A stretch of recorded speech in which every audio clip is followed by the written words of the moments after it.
Bora. Bugun prezidentdan shunaqa yuksak davlat mukofotini qabul qilib oldingiz. Uchrashuvda qatnashdingiz. Umuman bugun aynan hozir sizni xayolingizda umuman qanaqa ichki kechmalar o'tyapti? Qanday taassurotlardasiz hozir? Men endi bugun juda hammamizga bayram bo'ldi. Men endi misol uchun albatta baxtliman. Shunaqa bir kamtarona mehnatimizni mana bunaqa yuksak bir ordenlar bilan mukofotlab berilgan e'tibor uchun juda ham minnatdorman.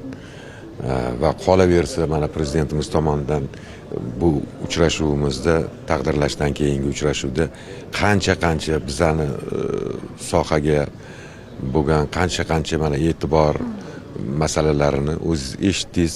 Ya'ni qancha masalalarda yangiliklar bo'ldi, ijobiy yangiliklar bo'ldi.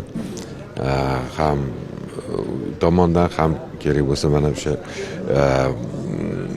moliya tomonidan hammamiz uchun juda ham quvonchli, yoqimli gaplar bo'ldi. Men shu yerda ishtirok etib, mana shu yuksak bir unvonni mukofotni qabul qilganimdan juda ham xursandman, baxtliman. Necha yil bo'ldi san'at sohasida faoliyat olib borayotganingizga? Endi biza institutda o'sha teatr va rassomlik instituti deb atalardi o'sha paytda. U institutni 84-yil bitirgan bo'lsam, orasida 1,5 yil armiyaga borib kelib, 86-yildan boshlab teatrda ish boshlaganman. Hozir mana 40 yil bo'pti, qarang.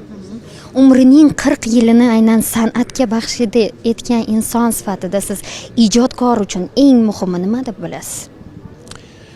Ijodkor uchun birinchidan o'sha kasbni sevishi va qolaversa mehnat.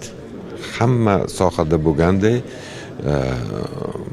bu sohada ham oldin o'sha kasbni haqiqatda sevish kerak va sog'lik salomatlik bo'lib turib mehnat qilish kerak. Shu mehnat hamma narsa, hamma sohada kerak bo'lgan narsa bu yerda ham kerak. Zarur.